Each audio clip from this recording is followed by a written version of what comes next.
دیکھو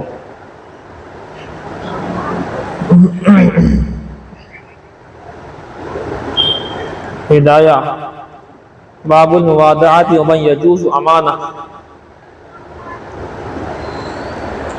وَإِذَا رَأَى الْإِمَامُ أَن يُصَالِحَ أَهْلَ الْحَرْبِ أَوْ فَرِيقًا مِّنْهُمْ، اور جب امیر المؤمنین سمجھے یا جانے یا کر لے ان یصالح اہل الحرب، مصالحت کر لے اہل حرب سے۔ اہل حرب سے مراد جلدی جلدی بتاؤ، اہل حرب سے مراد کافر لوگ، کافر ملک، کافر جماعتیں، یہ سارے مراد۔ او فریقا منہم، یعنی حرب والوں سے، جنگ والوں سے، کافروں سے مصالحت کر لیا تو سارے کے سارے سے کر لی۔ او فریقا منہم، یا کافروں میں سے جماعت سے مصالحت کرنے کو امام صحیح سمجھے۔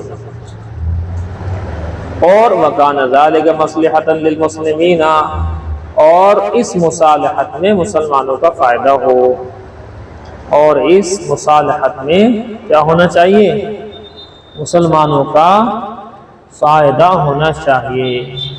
یہ نہیں ہونا چاہیے کہ پتہ لگے مسلمانوں کو نقصان کے لیے مصالحت کی گئی ہے، یہ بات بیوقوفی والی ہوگی اور بالکل ناجائز اور حرام ہوگی۔ یا وہ امام امیر المؤمنین اس ٹائپ کا آ گیا کوئی اوٹ پٹانگ سا، اور وہ اوٹ پٹانگ والا زیادہ تر یہ سمجھے کہ صاحب میرا فائدہ ہو بس، جیسا کہ آج کل کہ جو ہے جتنے بھی ذمہ دار ہیں، چاہے وہ ہندوستان کا پردھان منتری ہو یا اس کا مکھیہ منتری ہو صوبے کا، یا ضلع چھیتر کا جو ہے اس طرح کا ذمہ دار ہو، ایم ایل اے ہو، ایم پی ہو، سب کی اللہ ماشاءاللہ کوئی ہوگا اچھا، باقی اکثروں کی جو ہے یہ رہتا بس اپنا فائدہ، اپنا پیٹ، اپنی گاڑی، اپنے بچوں کا فائدہ، اور کسی کا کچھ نہیں۔ یہ امیر المؤمنین ایسا نہیں ہوتا ہمارے ہاں۔ امیر المؤمنین تو حضرت عمر ابن الخطاب کے جیسا ہونا چاہیے، وقت کے امیر ہیں، ذمہ دار ہیں، اور کپڑوں پر پیبند ہیں۔ اب بتائیے، وقت کے امیر ہیں، ذمہ دار ہیں، بیت المقدس جب وہاں پر حضرت ابو عبیدہ ابن الجراح رضی اللہ تعالی عنہ کا امیر بنا کر کے حضرت عمر نے بھیجا، جماعت لے کر کے جاؤ فلسطین جاؤ اور بیت المقدس کو عیسائیوں سے فتح کراؤ۔ یہ چلے گئے، جنگ ہوئی، لیکن بہرحال جنگ تھوڑی سی مشکل ہو گئی، فتح نہیں ہو رہی تھی۔ تو پادریوں نے، جو فادرز اور پادری کہلاتے ہیں عیسائیوں کے عالم، انہوں نے کہا کہ تم تو ویسی محنت کر رہا ہو، ہمارے ہاں کتابوں میں یہ لکھا ہوا ہے کہ ایک ایسا امیر المؤمنین ہوگا جو اس کو فتح کر لے گا، تو ہم میں تو تمہیں کوئی ایسا دکھائی نہیں دے رہا۔ حضرت نے فرمایا کہ امیر المؤمنین یہاں نہیں ہے، مدینے میں ہے۔ کہ ٹھیک ہے، پھر انہیں بلاؤ، امیر المؤمنین کو بلاؤ، ہم انہیں دیکھ لیں، اگر وہ صفات ان کے اندر ہیں تو ہم تو آپ کو بیت المقدس یوں ہی جو ہے بغیر لڑے دے دیں گے، اور اگر وہ ایسے نہیں ہیں تو ہم مرنا مر جائیں گے، ہم بالکل کٹ جائیں گے، لیکن کسی بھی طرح جیتے جی تمہارے ہاتھ بیت المقدس نہیں لگنے دیں گے۔ اب امیر المؤمنین تو ایسے ہونے چاہیے نا۔ حضرت کو یہاں سے خبر دی گئی کہ حضرت آئیے، تشریف لائیے، اور آ کر کے اپنا بیت المقدس سنبھالیے۔ حضرت یہاں سے غلام اسلم کو لے کر چلے، غلام اسلم ساتھ ہے۔ اب چونکہ لمبا سفر ہے، اور بہت لمبا سفر ہے، سینکڑوں کلومیٹر کا سفر ہے، حضرت نے کہا بھائی دیکھ، انصاف کی بات یہ ہے کچھ کلومیٹر تو بیٹھے گا اس سواری کے اوپر، اور کچھ کلومیٹر میں تیرے ساتھ چلوں گا پیدل پیدل، اس کے بعد میں بیٹھوں گا جب میرا وقت آئے گا بیٹھنے کا، اور اس کے بعد پھر تو نیچے رہے گا۔ اس طریقے سے ہم وہاں تک پہنچیں گے۔ اب اتفاق کی بات، جب بیت المقدس والا ایریا آیا تو حضرت وہاں جب چلے تو حضرت کے نیچے کی تھی باری، اونچے کی باری نہیں تھی، یعنی اوپر بیٹھنے کی باری تو غلام اسلم کی تھی، اور نیچے جو تھے کھڑے، جو ساتھ ساتھ چل رہے تھے لگام لے کر کے، وہ غلام اوپر بیٹھے ہیں، یہ لگام لے کر آگے آگے چل رہے ہیں۔ اس وقت باری آ گئی حضرت کی، جس وقت بیت المقدس سامنے تھا۔ اب خبر ہو گئی عیسائیوں کو کہ جی ہمارے امیر المؤمنین آ رہے ہیں، تو سب دیواروں پر چڑھ گئے جگہ جگہ دیکھنے کے لیے۔ تو دیکھا کہ بھی تمہارے امیر المؤمنین اس میں سے ہیں کون سے، جو گھوڑے پر بیٹھے ہیں یا اونٹ پر بیٹھے ہیں وہ ہیں یا نیچے ہیں؟ کہنے لگے جی وہ بات یہ ہے کہ ہمارے مومنین ذرا انصاف والے زیادہ ہیں، ان کی باری آ گئی تو ان نیچے والے ہیں، اوپر ان کا غلام بیٹھا ہوا ہے۔ بس یہ سننا تھا کہ جی ہماری کتابوں میں یہی لکھا ہے کہ جب وہ امیر المومنین آئے گا تو وہ نیچے ہوگا اس کا غلام، اس کی سواری پر ہوگا، یہ چابی پکڑو بیت المقدس فتح ہے۔ سمجھ گئے؟ امیر المومنین ایسا ہونا چاہیے، یہ کہنا چاہ رہا تھا۔ اچھا جی دیکھیے، وَكَانَ ذَلِكَ مَصْلِحَةً لِلْمُسْلِمِينَ، اور اس میں مصلحت یعنی فائدہ ہو مسلمانوں کا، اس مصالحت کرنے میں مسلمانوں کا فائدہ ضروری ہے۔ اگر صرف امیر المومنین کا فائدہ یا اس کے گھر والوں کا فائدہ یا اس کے خاندان کا فائدہ یا اس کے بیوی بچوں کا فائدہ یا اس کے ماں باپ کا فائدہ، رشتہ داروں کا فائدہ، اور کسی کا کچھو فائدہ نہیں، لہذا یہ ناجائز ہو جائے گی صلح۔ مومنوں کا فائدہ دیکھنا ہے، چاہے اپنا تھوڑا بہت نقصان بھی ہو، لیکن مومنوں کا فائدہ ہے۔ وَلَا بَأْسَ بِهِ، تو اس میں کوئی حرج والی بات ہی نہیں ہے، تو اس میں کوئی حرج والی بات ہی نہیں ہے، مصالحت کر سکتا ہے۔ امام کو اختیار ہے مسلمانوں کے فائدے کے لیے غیروں سے مصالحت کرنا، اور عام طور پر یہ ہوتا ہے کہ غیروں سے مصالحت میں مسلمانوں کا فائدہ نہیں ہوتا، عام طور پر اگر کہیں ہے تو اس کی گنجائش ہے۔ لقولہ تعالی، اللہ تعالیٰ کے فرمانے عالی شان کی وجہ سے، اس کا ثبوت قرآن مقدس کے اندر ہے، وَإِن جَنَحُوا لِلسَّلْمِ فَاجْنَحْ لَهَا وَتَوَكَّلْ عَلَى اللَّهِ، اور اگر وہ جھک جائیں للسلم، مصالحت کے لیے، اگر کافر لوگ مصالحت کے لیے جھکیں، فَاجْنَحْ لَهَا، تو تم بھی مصالحت کے لیے جھک جاؤ، یعنی تم سے اگر وہ صلح کرنا چاہتے ہیں اور تمہیں مسلمانوں کا فائدہ دکھائی دیتا ہے صلح کرنے میں، فَاجْنَحْ لَهَا، تو تم بھی جو ہے مصالحت کے لیے تیار ہو جاؤ، وَتَوَكَّلْ عَلَى اللَّهِ، اور اللہ تعالیٰ پر بھروسہ کر لینا۔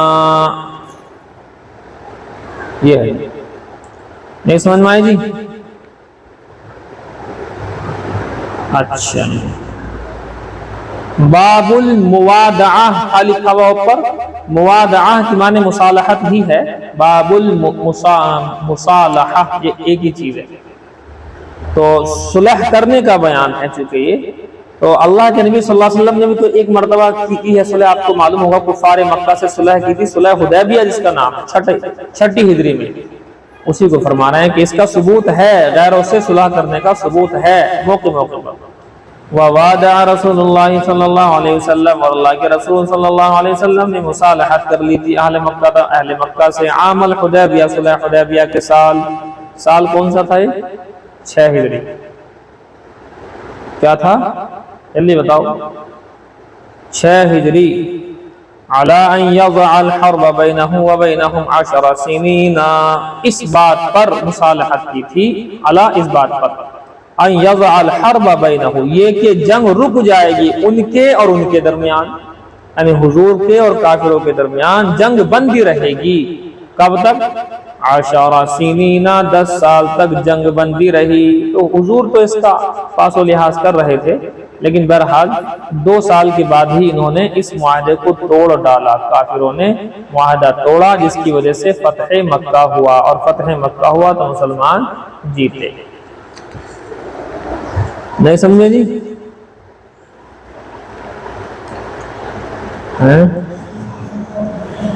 دیکھیں اب آپ ہدایت النحو، فصل مفعول ما لم يسمى فاعله،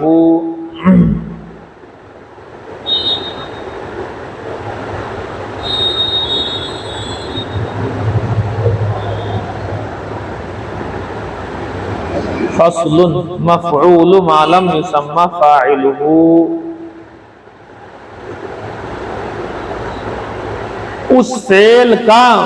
اس فعل یا شبہ فعل کا مفعول، اس فعل یا شبہ فعل کا مفعول، شبہ فعل، شین بڑا والا، پھر با، پھر ہا، گولہ والا جو ہوتا ہو، شبہ فعل، ارے وہ لکھتے ہیں نا شبہ، لکھتے ہیں کہ شبہ ہو گیا مجھے، تو شبہ جو شین با ہا لکھتے ہیں وہی ہے شبہ فعل۔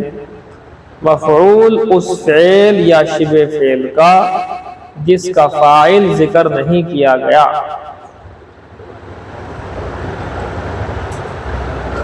اس فعل یا شبہ فعل کا مفعول چاہے ایسا کر لو جس کا فاعل ذکر نہیں کیا گیا، جس کا فاعل ذکر نہیں کیا گیا،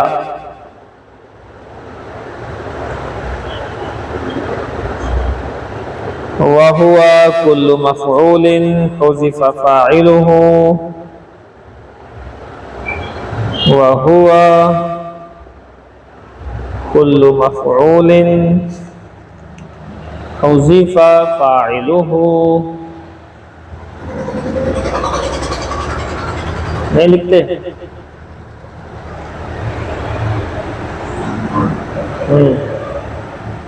وَهُوَ كُلُّ مَفْعُولٍ حُذِفَ فَاعِلُهُ، اور وہ ہر وہ مفعول ہے، ایسے لکھتے، اور وہ ایک منٹ اسٹاپ، اس فعل یا شبہ فعل کا مفعول جس کا فاعل ذکر نہیں کیا گیا، اس کے آگے بریکٹ میں لکھو، بریکٹ میں یعنی نائب فاعل، کیا لکھو اسے؟ ہاں، اس کا نام ہے نائب فاعل۔ مفعول ما لم یسمى فاعلہ کو نائب فاعل کہتے ہیں، ہماری شارٹ کٹ بھاشا میں۔ اس کے آگے لکھ لو یعنی وہ لگا دینا بریکٹ دونوں طرف، کٹے ہوئے نخون دونوں طرف لگا دینا، یعنی نائب فاعل۔ اب لکھو اور وہ ہر وہ مفعول ہے، ہر وہ مفعول ہے، نہیں لکھتے؟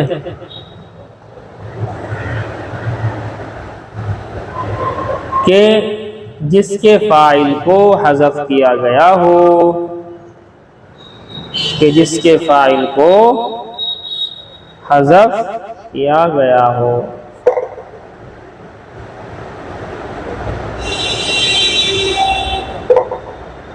کہ جس کے فاعل کو حذف کیا گیا ہو، یہ لکھ رہا ہے کہ جس کے فاعل کو حذف کیا گیا ہو۔ اچھا جی، اور لکھو وَأُقِيمَ هُوَ مَقَامَهُ، وَأُقِيمَ هُوَ مَقَامَهُ، اور فاعل کو اس کے قائم مقام، اور اس کو اس کے قائم مقام کیا گیا ہو، اور اس کو اس کے قائم مقام کیا گیا ہو، نہیں سمجھے؟ یعنی نائب فاعل کو فاعل کے قائم مقام کیا گیا ہو، ایسا کر کے اس میں کچھ لکھ لو لفظ ایسا، اور نائب فاعل کو فاعل کے قائم مقام کیا گیا،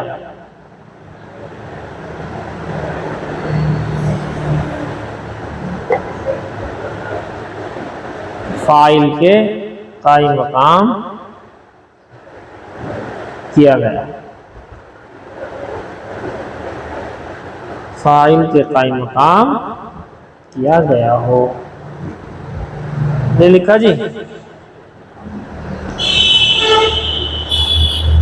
اور لکھو نحو ضرب زید، جیسا کہ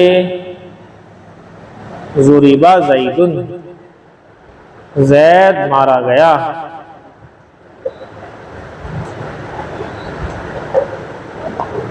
زید مارا گیا۔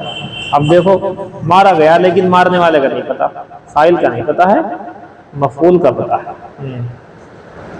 وَحُکْمُهُ،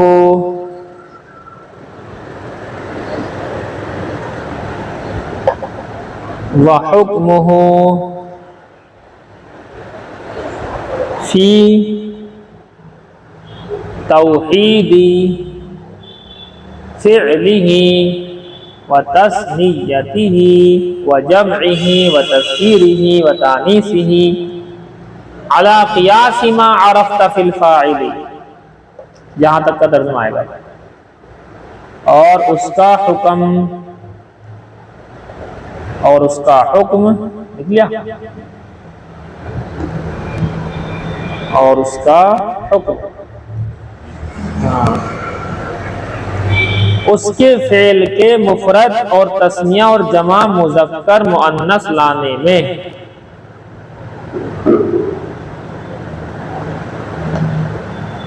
اس کے فعل کے مفرد، اس کے فعل کے مفرد، تثنیہ،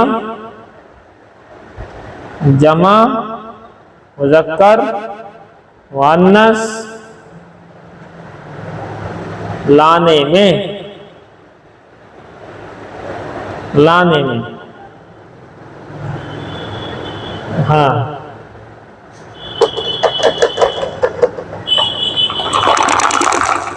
لانے میں نہیں لکھا، اچھا اوپر قیاس کرنے، لانے میں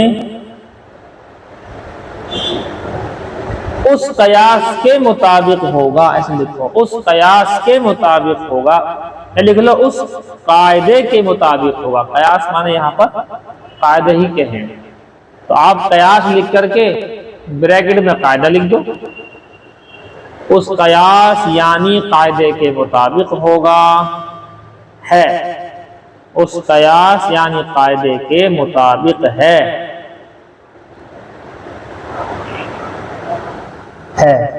لکھو، ہے، اوپر سے بات چل رہی نا، اس کا حکم ہے، اس کا حکم، اس کا حکم اس کے فعل کے مفرد تثنیہ جمع مذکر مؤنث لانے میں اس قیاس یعنی قاعدے کے مطابق ہے جو تم نے فاعل کے سلسلے میں جانا، جو تم نے فاعل کے سلسلے میں جانا،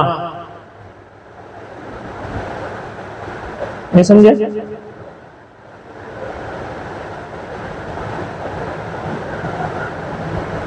جو تم نے فاعل کے سلسلے میں جانا،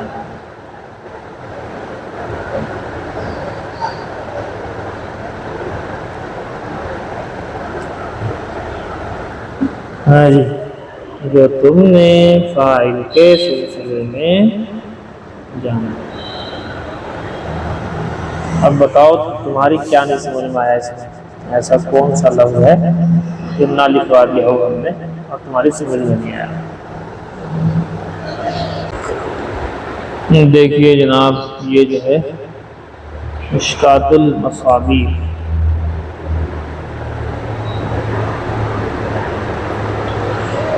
وعن ابی سعید رضی اللہ تعالی عنہ قال قال رسول اللہ صلی اللہ علیہ وسلم، حضرت ابو سعید سے روایت ہے کہ اللہ کے رسول صلی اللہ علیہ وسلم نے ارشاد فرمایا، یقول رب تبارک و تعالی، کہ اللہ تعالیٰ ارشاد فرماتا ہے۔ دیکھو حدیث میں جب نبی اس بات کو کہیں کہ اللہ فرماتا ہے تو کون سی حدیث ہوا کرتی ہے؟ وہ نام کیا ہے اس حدیث کا؟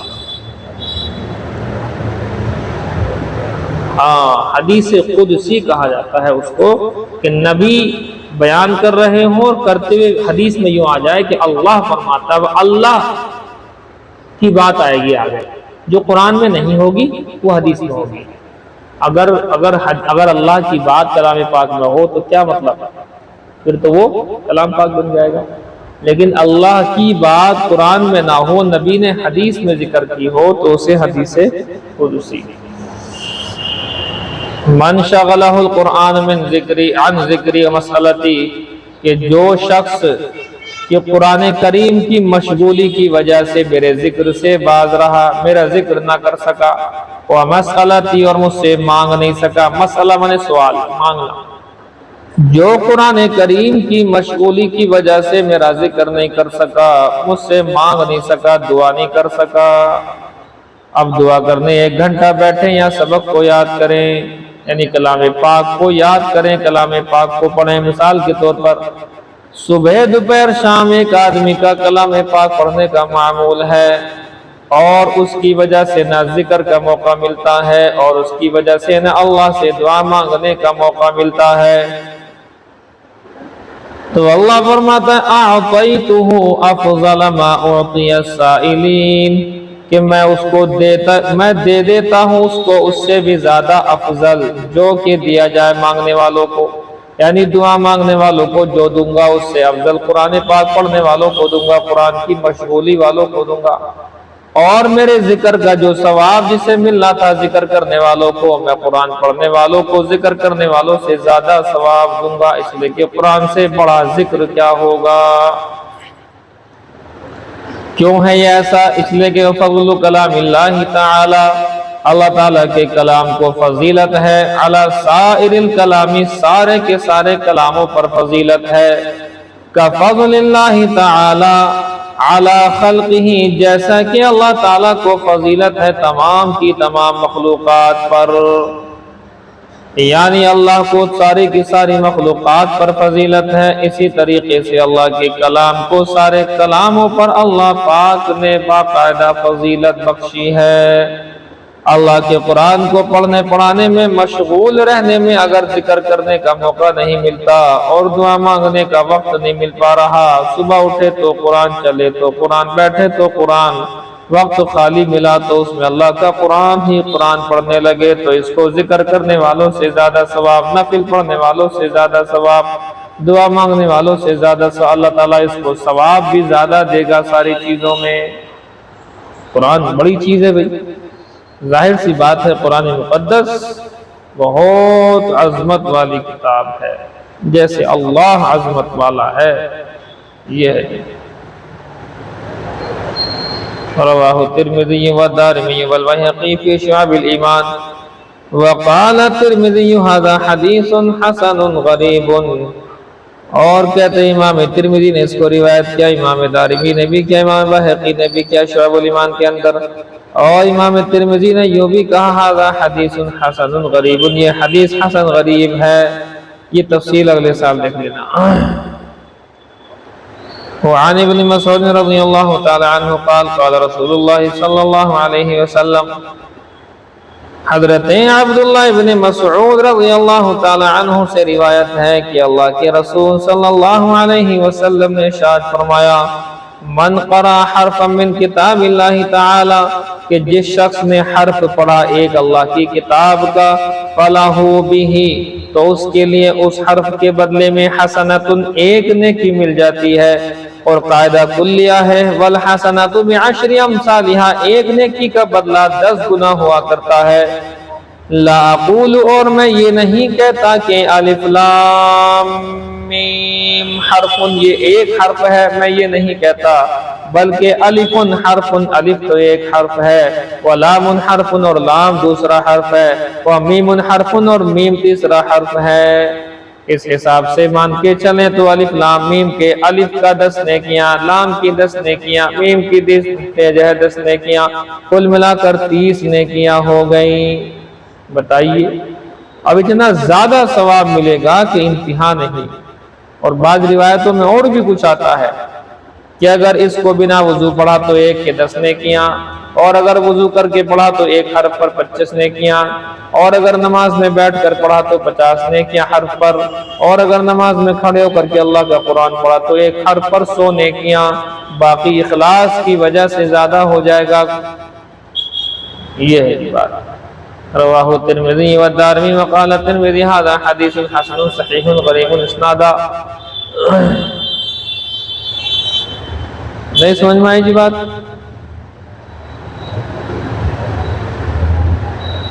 اللہ اکبر۔ تو دیکھو جی، کلام پاک بڑی چیز ہے۔ اب آپ یہ بتائیے کہ آپ روزانہ کتنا پارہ سپارہ آپ پڑھتے ہیں؟ 2 پڑھتے ہیں، 3 پڑھتے ہیں، 4 پڑھتے ہیں روزانہ کے؟ حافظ قرآن کو 3 پارے روزانہ پڑھ لینے چاہیے، اور حافظ قرآن جو نہیں ہے اس کو کم سے کم 1 پارہ پڑھنا ہے۔ 1 پارے سے کم کوئی حساب نہیں،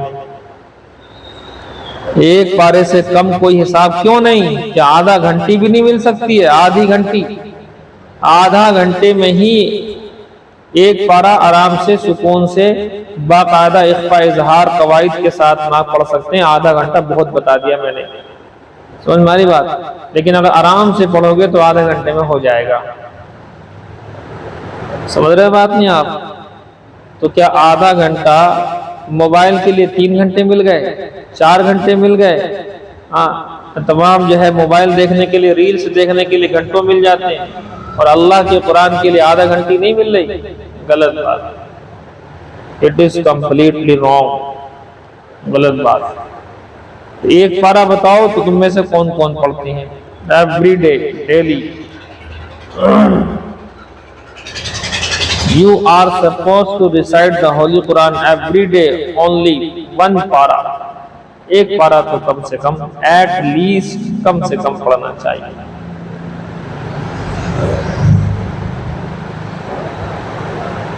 آدھا پارہ؟ آدھی روٹی بھی کھاتے ہو؟ آدھی روٹی نہیں کھاتے، آدھا سالن نہیں کھاتے، آدھی چائے نہیں پیتے، سارے کام پورے، قرآن کا پارہ آدھا. واہ بھائی واہ. کون تھے مانیٹر صاحب ہوں گے؟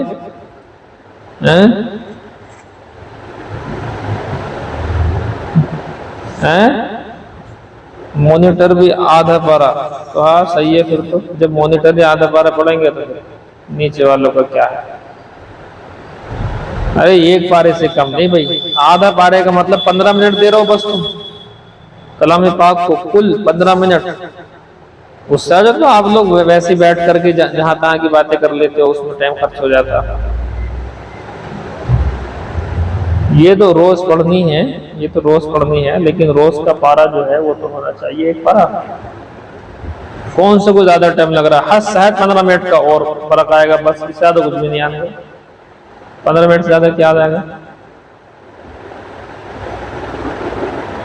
بہت جلدی آئے گی آپ کی بات. کیسے جلدی آ گئی؟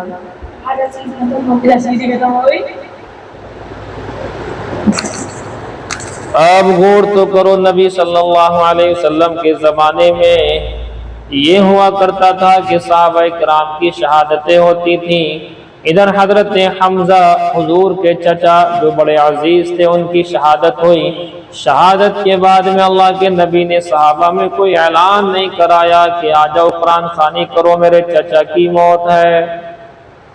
اللہ کے حبیب صلی اللہ علیہ وسلم کی زندگی میں اللہ کے حبیب صلی اللہ علیہ وسلم کے بیٹے قاسم کا انتقال ہوا، عبداللہ کا انتقال ہوا، ابراہیم کا انتقال ہوا. صحابہ جب جان قربان کر سکتے تھے تو کیا قرآن خوانی نہیں کر سکتے تھے؟ لیکن کبھی اللہ کے حبیب نے آواز نہیں لگائی کہ میرے بیٹے کا انتقال ہے آ جاؤ، میرے لاڈلے کا انتقال ہے آ جاؤ. بی بی زینب کا انتقال ہوا، بی بی رقیہ کا بھی انتقال ہوا، لیکن کبھی اللہ کے حبیب نے آواز نہیں لگائی کہ آ جاؤ میرے گھر میں قرآن خوانی ہو رہی ہے.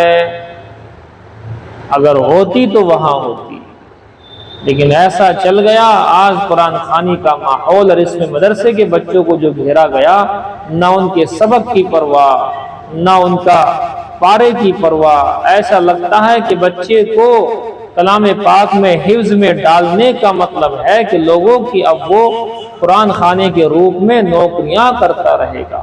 حالانکہ ان کا مرتبہ بڑا ہونا چاہیے، اور لوگ بڑی حقارت سے بھی دیکھتے ہیں قرآن خوانی کرنے والوں کو. کیا کیا الفاظ بولے جاتے ہیں، جا رہے ہیں کسی کا بیڑا غرق کرنے، کس کو لوٹنے، کسی کو پٹ کرنے، یہ الفاظ بولے جاتے ہیں.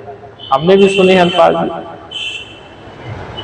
کس کے گھر جا رہے ہیں، ابھی کس کے جا رہے ہیں، آج تو کسی کا بیڑا غرق کرنے جا رہے ہیں. ایسے ایسے الفاظ صرف چند ٹکوں کے ناشتے کے لیے، چند روپیوں کے ناشتے کے لیے الفاظ. ایسی جگہ جانے کی ضرورت کیا ہے؟ اگر اللہ کے لیے قرآن کریم پڑھنا ہے، کسی کے گھر جا کر پڑھا جائے گا تبھی پڑھا جائے گا. اپنے گھر سے پڑھ کے ثواب بخش سکتے ہیں. اس لیے معمول یہ بناؤ کہ قرآن خوانیوں میں نہیں جانا، بلکہ اپنے گھر سے باقاعدہ پڑھ کر کے آپ کو ثواب بخشنا چاہیے.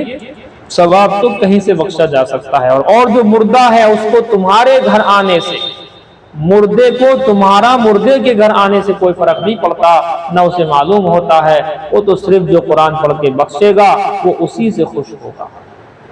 اس لیے اس رسم کو بھی دھیرے دھیرے ختم کرنا چاہیے۔ اس کا اثر یہ ہوا جب لوگوں نے دیکھا کہ مرنے پر قرآن خانے کے لیے مدرسے کے بچے آ کر کے بخشوا جائیں گے، تو پھر میں نماز کیوں پڑھوں، بچے آ کر کے بخشوا جائیں گے، کیوں میں روزہ رکھوں، بچے آ کر کے بخشوا جائیں گے، اور میں کیوں کوئی دین کا کام کروں، میرے گھر والے تو بچوں کو زبردستی ڈنڈے کی نوک پر بلا کر کے قرآن پڑھوا کر کے مجھے بخشوا دیں گے۔ ادھر سے بچے پڑھیں گے، بھلا کس کی مجال ہوگی فرشتوں میں سے، یا مجھے کوئی روک سکے ٹوک سکے جنت میں جانے سے۔ اس کی وجہ سے عمل خراب ہو گیا، اس کی وجہ سے عمل بھی خراب ہو گیا، لوگوں کا ذہن بھی خراب ہو گیا۔ اگر اس طریقے سے بخشش کا ذریعہ ہوتا تو مجھے بتائیے کہ اللہ کے نبی صلی اللہ علیہ وسلم کرتے نہیں کرتے، کتنی بڑی قرآن خوانی ہو سکتی تھی۔ خود حضور صلی اللہ علیہ وسلم کا انتقال اس دنیا میں سب سے بڑی چیز ہے۔ حضور صلی اللہ علیہ وسلم کی وفات پر کوئی قرآن خوانی نہیں، اہل بیت نے کوئی بھی قرآن خوانی کا نظم نہیں کیا۔ حضرت علی موجود ہیں، جانثار ہیں، لیکن قرآن خوانی کا انتظام نہیں کیا، ناشتے پانی کا انتظام نہیں کیا۔ بی بی فاطمہ الزہرا موجود ہیں، حضرت حسن حسین موجود ہیں، گھر کے ممبران موجود ہیں، چچا عباس بھی موجود ہیں، ان سب نے کوئی بھی قرآن خوانی کا نظم نہیں کیا۔ اس کا مطلب یہ ہے کہ حضور صلی اللہ علیہ وسلم انتقال کے بعد میں قرآن خوانی نہیں کروایا کرتے تھے، صحابہ کرام بھی قرآن خوانی نہیں کیا کرتے تھے، اور حضور کے اہل بیت نے بھی کبھی قرآن خوانی کا نظم نہیں کرایا، تابعین نے نہیں کرایا، تبع تابعین نے نہیں کرایا۔ اب جو نہیں کرائے گا اس کا عمل حضور کے مطابق، صحابہ کے مطابق، تابعین تبع تابعین کے مطابق ہوگا، اور جو کراتا ہے اس کا عمل میڈ ان انڈیا ہوگا، میڈ ان انڈیا عمل ہوگا اس کا، کوئی بھی اعتبار اس بات کا نہیں ہوگا۔ اس لیے ضروری ہے کہ اس رسم کو ختم کیا جائے، ورنہ یہ بگاڑ بڑھتے بڑھتے کہاں سے کہاں پہنچ جائے۔ اللہ حفاظت فرمائے۔ جلالین شریف، اعوذ باللہ من الشیطان الرجیم، بسم اللہ الرحمن الرحیم۔ تل کا مبتدا ہے، اور رسول صفت، یہ صفر ہے، یہ بنے گی صفت۔ والخبر، اور خبر یہ پورے کا پورا جملہ ہے آگے تک والا۔ تل کا رسول، اور یہ رسول، فضلنا کہ فضیلت دی ہم نے بعضهم علی بعض، ان میں سے بعض کو بعض پر فضیلت دی ہے۔ اس کی تفصیل آپ کے سامنے ہو چکی ہے۔ بتخصیصہ، ان کے خاص ہونے کی وجہ سے، بمنقبت، ایک منقبت کے ساتھ، ایک فضیلت کے ساتھ، لیست لغیرہ، جو اس نبی کے علاوہ وہ فضیلت نہیں ہوگی۔ جیسا کہ منہم من کلم اللہ، کا موسیٰ، کہ ان نبیوں میں سے بعض وہ ہیں، ان رسولوں میں سے، نبیوں میں سے بعض وہ ہیں جن سے اللہ پاک نے بات چیت فرمائی، کا موسیٰ، جیسے کہ حضرت موسیٰ سے بات فرمائی۔ اب جس طرح حضرت موسیٰ کو کوہ طور پر بلا کر بات کی ہے، ایسا تو اور کسی کے ساتھ نہیں ہے، تو ان کی خصوصیت ہو گئی۔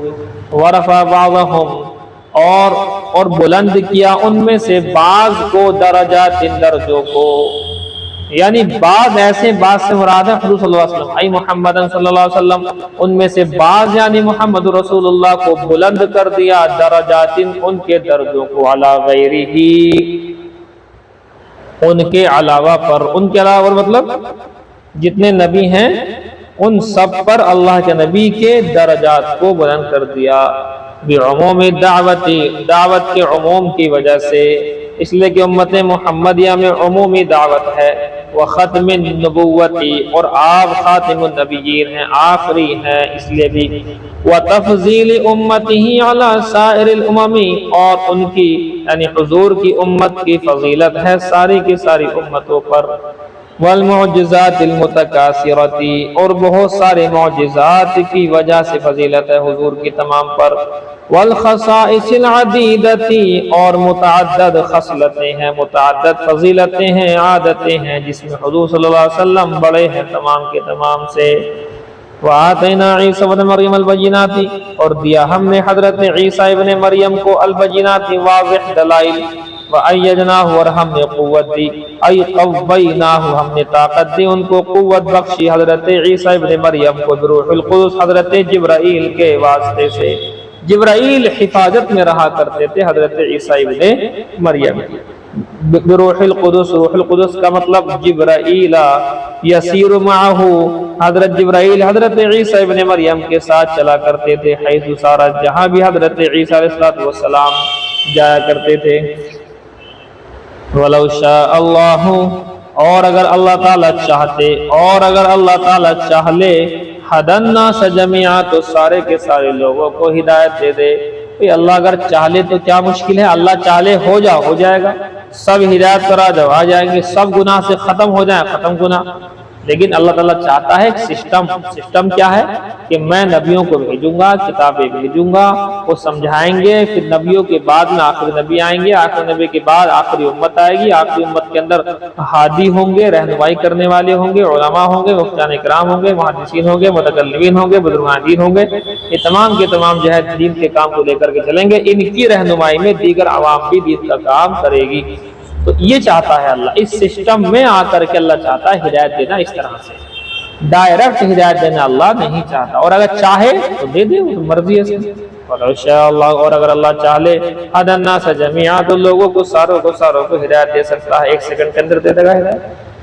مَا اقْتَتَلَ الَّذِينَ مِن بَعْدِهِمْ اور اگر اللہ چاہے تو نہ قتل و قتال کرتے وہ لوگ جو ان کے بعد آئے، ان کے بعد مطلب بعد الرسل یعنی رسولوں کے بعد، ای اممہم یعنی ان کی امتوں نے رسولوں کے جانے کے بعد آپس میں قتل و قتال کیا، من بعد ما جاءتہم البینات بعد اس کے کہ ان کے پاس البینات دلائل آ چکے تھے، لاختلاف ان کے اختلاف کرنے کی وجہ سے، وتفضیل بعضهم بعضا اور ان کے ایک دوسرے پر فضیلت دینے کی وجہ سے، بس یہ سمجھتے رہے میں افضل ہوں تو خراب ہے، وہ کہہ رہا تو خراب ہے، میں افضل ہوں، زندگی خراب۔ ان میں خاص طور سے یہودی، انہوں نے کہا کہ ہم سب سے افضل ہیں، اللہ نے عذاب دیا تو بس 40 دن، only 40 days ہمیں عذاب ہوگا، اس لیے کہ ہمارے بزرگوں نے 40 دن تک بچڑے کی پوجا کر لی تھی، لہذا بس اتنا ہی عذاب ہو سکتا، ہمیں کون بلا کچھ کہہ سکتا۔ نحن ابناء اللہ واحبہ ہم تو اللہ کے لاڈلے ہیں، اللہ کے بیٹے ہیں،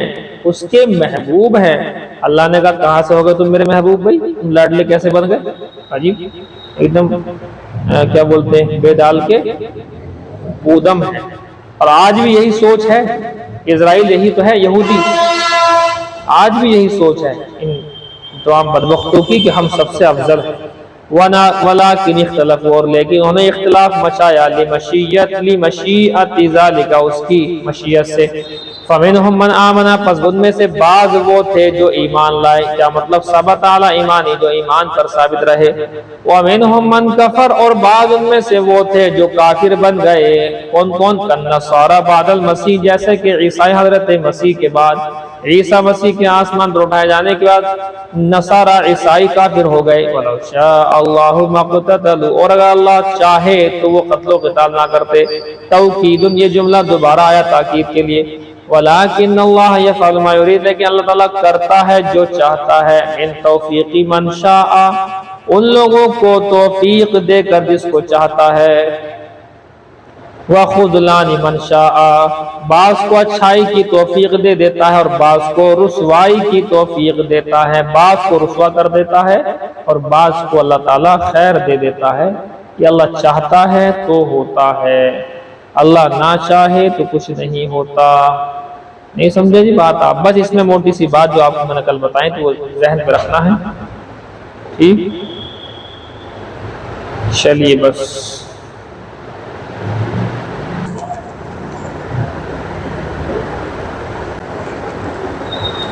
بخاری شریف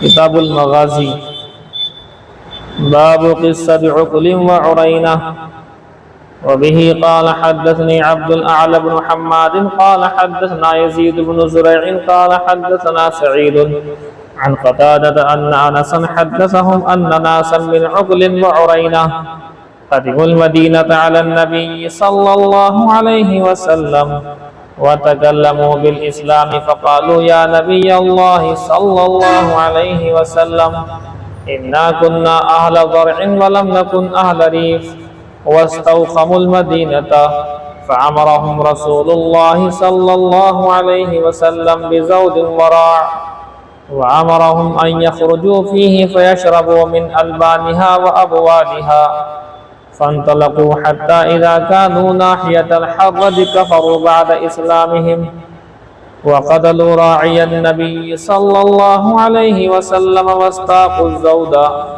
فبلغ النبي صلى الله عليه وسلم فبعث الطلب في آثارهم فأمرهم بهم فسمروا أعينهم وقطعوا أيديهم وتركوا في ناحية الحرة حتى ماتوا على حالهم. قال قتادة بلغنا أن النبي صلى الله عليه وسلم بعد ذلك كان يحث على الصدقة وينهى عن المثلة. وقال شعبة أبان وحماد عن قتادة من عرينة.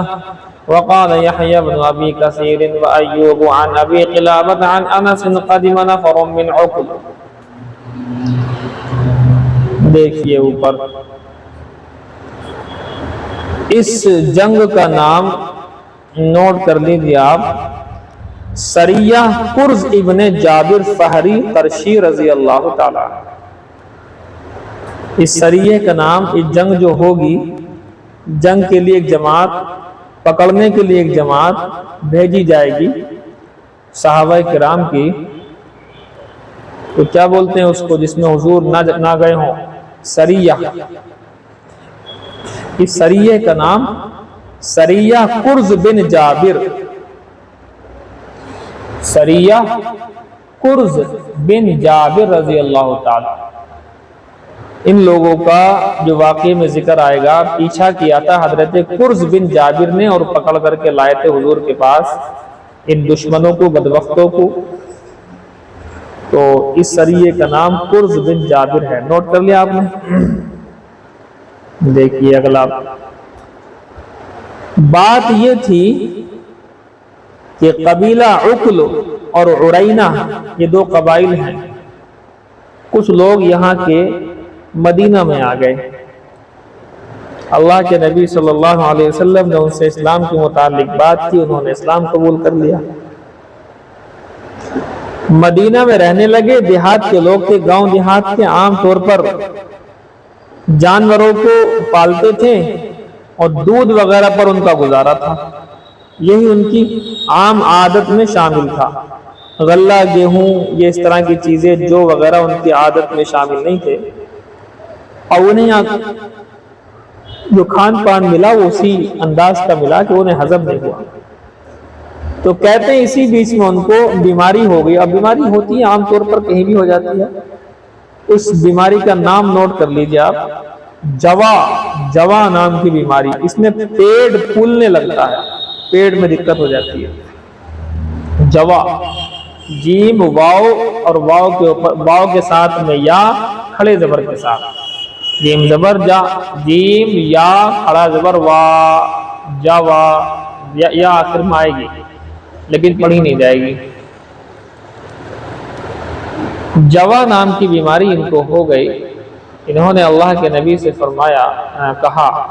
اللہ کے نبی سے کہا یا رسول اللہ، بات یہ ہے کہ ہم لوگ دیہات کے لوگ ہیں اور جی ہمارا گزر دودھ پر ہوتا تھا، اب یہاں کر کے غلہ وغیرہ کھانا پڑا ہے ہمیں مدینہ کی آب و ہوا کچھ موافق نہیں آ رہی. آپ ہمیں جہاں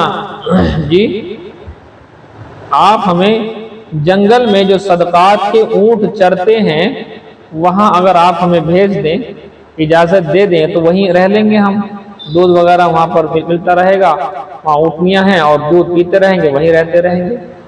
تو اللہ کے نبی صلی اللہ علیہ وسلم نے ان کو یہ سوچتے ہوئے کہ بھی ٹھیک ہے، تمہیں بیماری بھی ہے اور اس کا علاج بھی ہو جائے گا. اس کا علاج دودھ بھی تھا اور پیشاب بھی تھا. دودھ اور پیشاب دونوں چیزیں تھی اس کا علاج.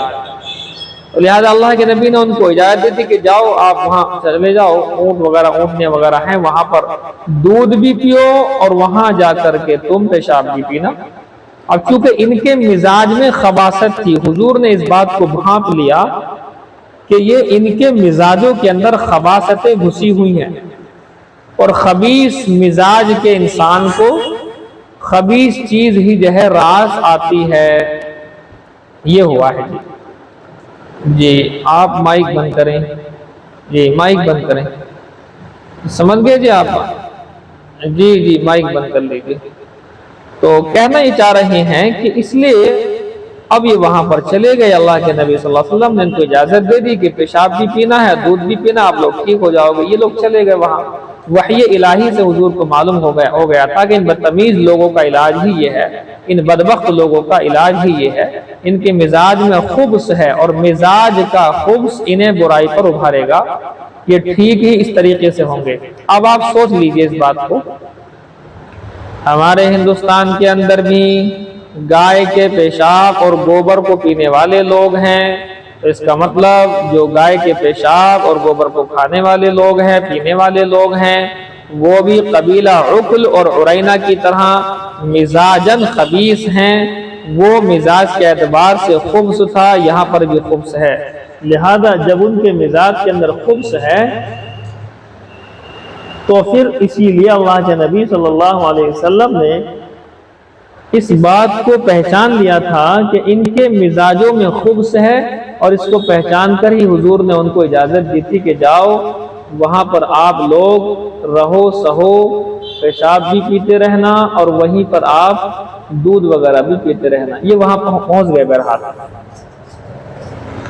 صدقات کے اونٹ ملے انہیں وہاں، اور ایک چرواہا تھا جو اللہ کے نبی صلی اللہ علیہ وسلم کی جانب سے مامور تھا، یعنی اللہ کے حبیب کی جانب سے مامور تھا، حکم دیا گیا تھا ان کو چرانے کے لیے۔ یہ ایمان والے تھے، یہ چرواہا جو تھا۔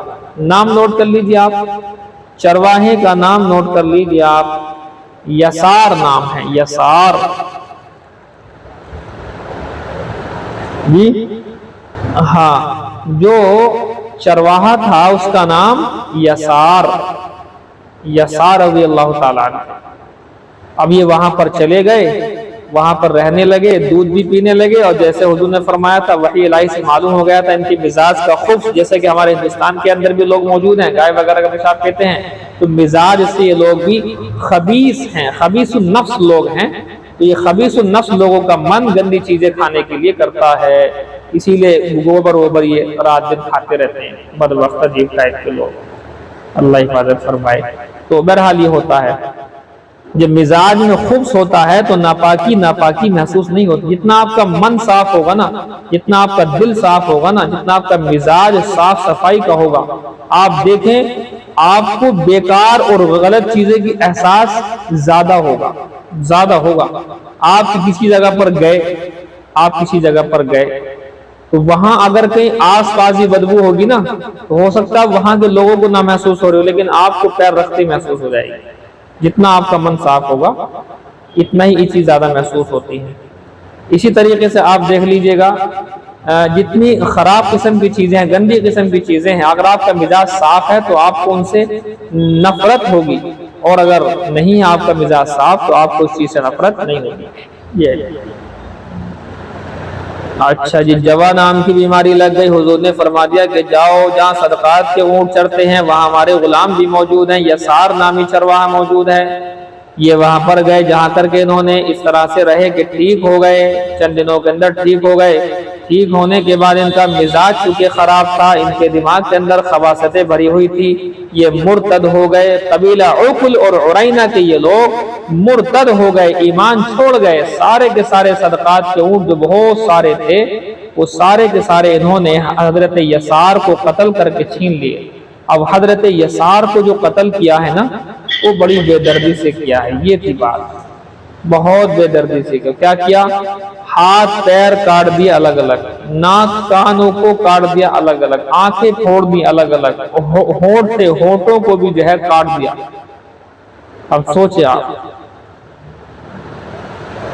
ہونٹ کاٹ کر کے لے گئے، ہونٹ کاٹ کر کے لے گئے، ہاتھ کاٹے، پیر کاٹے، ناک کاٹے، اور کان بھی، اور آنکھیں مطلب پھوڑ دی، اور جو ہے ہونٹوں کو کاٹ کر اپنے ساتھ لے گئے۔ اتنا زیادہ مطلب بدترین طریقے حضرت یسار کو جو ہے شہید کیا ان لوگوں نے۔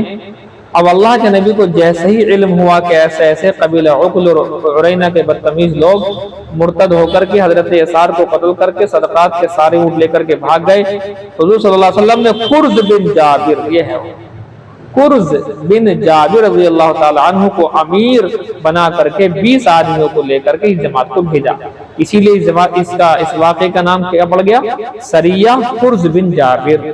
تو حضرت قرز بن جابر کو یہاں سے 20 آدمیوں کو لے کر کے بھیجا اور آپ ان کے پیچھے پیچھے گئے، لگاتار آپ نے تعاقب کیا اور سب کو پکڑ کر کے گرفتار کر کے لے آئے۔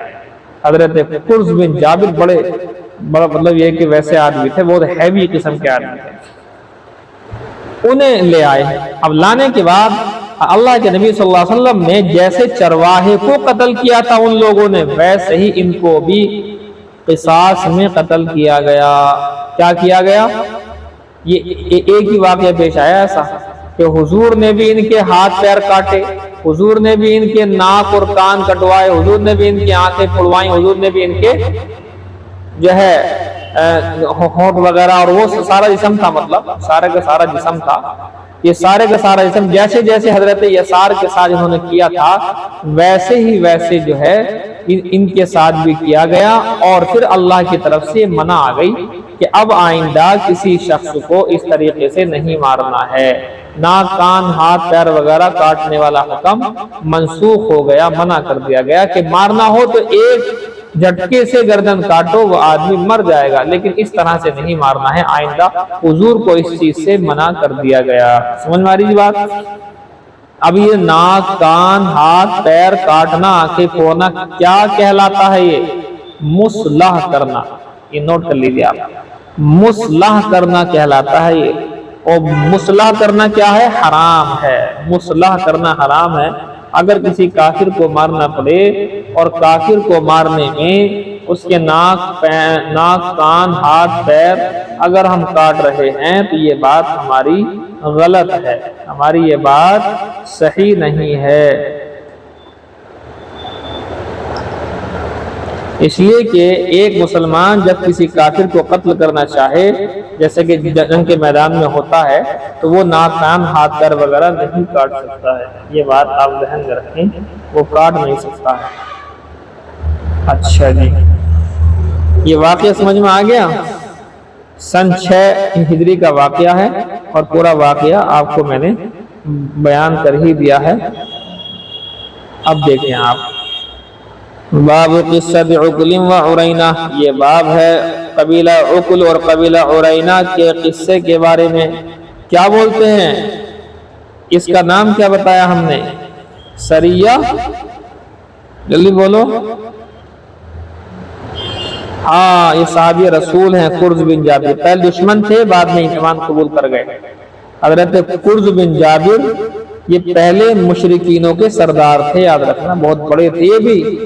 اور جو ہے انہوں نے بہت سی جنگوں میں حصہ بھی لیا، بعض جنگوں میں حصہ بھی لیا ہے انہوں نے، یہ ہے جی، لیکن بعد میں ایمان قبول کر لیا۔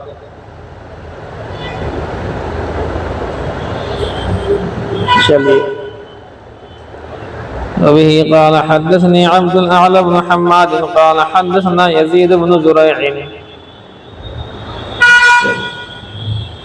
قال حدثنا سعيد عن قتادة أن أنس حدثهم، بے شک حضرت انس نے ہم سے حدیث بیان کی، ان سے حدیث بیان کی، ان ناسا من عقل وعرینہ، بے شک قبیلہ عقل اور قبیلہ عرینہ کے کچھ لوگ آ گئے، قدم المدینہ علی النبی صلی اللہ علیہ وسلم، مدینہ آ گئے حضور کے پاس، وتکلموا بالاسلام، اور انہوں نے اسلام کے متعلق بیان سنا یا اسلام کے متعلق حضور سے بات کی اور اسلام قبول کر لیا۔ فقالوا یا نبی اللہ، ایک دن کہنے لگے اے اللہ کے نبی صلی اللہ علیہ وسلم، انا کننا اہل زرع، بے شک ہم تو دودھ والے ہیں، یعنی ہمارا گزر بسر تو دودھ پر ہے جی، ہمیں عادت نہیں ہے گیہوں وغیرہ اور یہ آپ کے جو وغیرہ کی روٹی کھانے کی۔ وَلَمْ نَكُنْ أَهْلَ رِيفٍ، اور ہم ریف والوں میں سے نہیں ہیں، ہم ریف والوں میں سے نہیں ہیں، ہم کھیتی والوں میں سے نہیں ہیں، ریف کہتے ہیں کھیتی کو، ہم جو ہے دودھ والوں میں سے ہیں، کھیتی والوں میں سے۔ اب دیکھو دودھ والوں کا مطلب یہ ہے کہ ہم جانوروں کا دودھ پیتے ہیں، اور کھیتی والا مطلب یہ ہے کہ ہم کھیتی کریں گے تو گیہوں اگے گا، جو اگے گی وہ ہمارا مزاج نہیں۔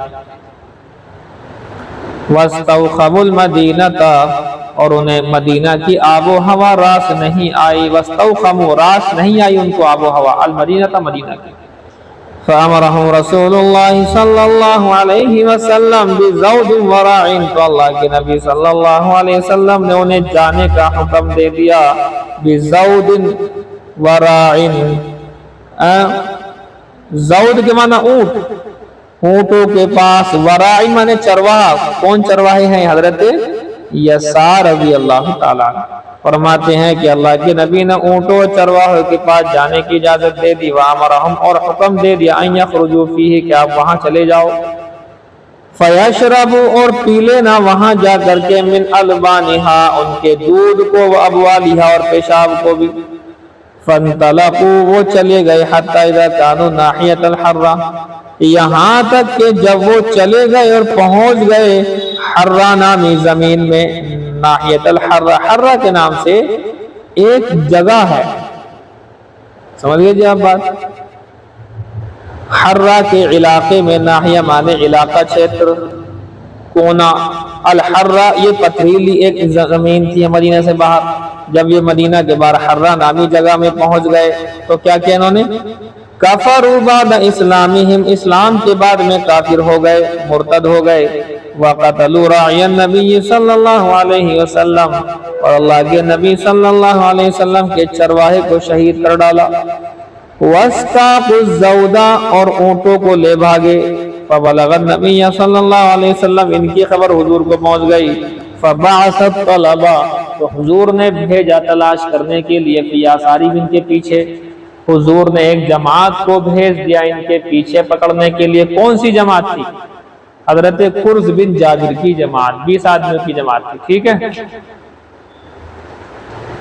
فَأَمَرَهُمْ، وہ لے آئے، وہ جو ہے پکڑ کر کے لے آئے۔ اب تو کیا ہوا ان کے ساتھ؟ تو حضور نے فَأَمَرَ بِهِمْ، حضور نے ان کے بارے میں حکم فرما دیا، کیا؟ کوئی حکم جیسے یسار کے ساتھ کیا ویسے ان کے ساتھ کیا جائے۔ فَسَمَرُوا أَعْيُنَهُمْ، پس ان کی آنکھوں کو پھوڑ دیا گیا، صحابہ نے ان کی آنکھوں کو پھوڑ دیا، وَقَطَّعُوا أَيْدِيَهُمْ، صحابہ کرام نے حضور کے حکم سے ان کے ہاتھوں کو کاٹ ڈالا، وَتُرِكُوا، اور ہاتھ پیر کاٹ کر کے چھوڑ دیا گیا، ان کو ڈال دیا گیا، فی ناحیت الحرہ، حرہ نامی زمین کے، حرہ نامی علاقے میں، پتھریلی زمین پر کاٹ کوٹ کر کے ان کو ڈال دیا گیا، حتی ماتوا علی حالم، یہاں تک کہ وہ اسی حال میں مر گئے۔ اب یہ جو ہے واقعہ، اس واقعے کے بعد مصلح کرنے کو منع کر دیا گیا کہ اب آپ کسی کے ساتھ ایسا نہیں کریں گے، مارنا ہو تو ایک جھٹکے میں گردن کاٹو۔ اسی واقعے میں ہے کہ آپ نے حضرت یسار کو مارنے والوں کو حضرت یسار کے جیسے انہوں نے مارا تھا ویسے حضور نے بھی ان کو ایسا ہی کیا۔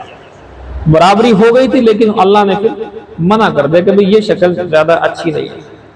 قال قتادہ، حضرت قتادہ فرماتے بلغنا، ہمیں اس بات کی خبر پہنچی، ان النبی صلی اللہ علیہ وسلم بعد ذالک، کہ نبی صلی اللہ علیہ وسلم اس واقعے کے بعد کان یحث علی الصدقۃ، صدقے پر زیادہ ابھارتے تھے، وینہا عن المصلۃ، اور مصلح کرنے سے منع کرتے تھے۔ مصلح سمجھ گئے آپ؟ یہ ناک کان ہاتھ پیر کاٹنا۔ وقال شعبۃ وابان وحماد عن قتادہ من عرینہ، وقال یحییٰ بن ابی کثیر وایوب عن ابی قلابہ عن نسیم، حضرت انس سے یہ بھی روایت ہے، قدم نفر من عقل، کہ وہ آئے، ایک جماعت آئی قبیلہ عقل کی۔ اس روایت کے اندر قبیلہ عرینہ کا ذکر نہیں ہے، بہرحال اوپر روایت تفصیل آپ کے سامنے آ ہی چکی ہے۔ اب آپ بتائیں جی مجھے آپ کی کیا سمجھ میں نہیں آیا؟ کتنے لوگ تھے یہ نوٹ کر لیجیے آپ، یہ کل 8 آدمی تھے جی، یہ کل 8 آدمی تھے، 4 قبیلہ عرینہ کے، 3 قبیلہ عقل کے، اور ایک کسی اور مطلب جگہ کا تھا، ایکسٹرا تھا، ان کے ساتھ میں لگ کر کے آ گیا تھا، ایک کسی اور مطلب قبیلے کا تھا۔ تو 8 آدمی ہو گئے، 4 قبیلہ عرینہ کے، لکھا 3 قبیلہ عقل کے اور 1 کسی اور قبیلے کا، یہ ہے جی بات۔ بس ابھی سبق ہلکا ہلکا شروع کریں گے، دھیرے دھیرے پڑھائیں گے۔ فاطمۃ الزہرا والے اب آپ جی آپ رکھ دیجئے، سبق ہو گیا ہے، دھیرے دھیرے پڑھائیں گے آرام سے۔ یہ نام وغیرہ سب چیزیں نوٹ کر لینا آپ، ساری چیزیں جو ایکسٹرا چیزیں بتاتے ہیں۔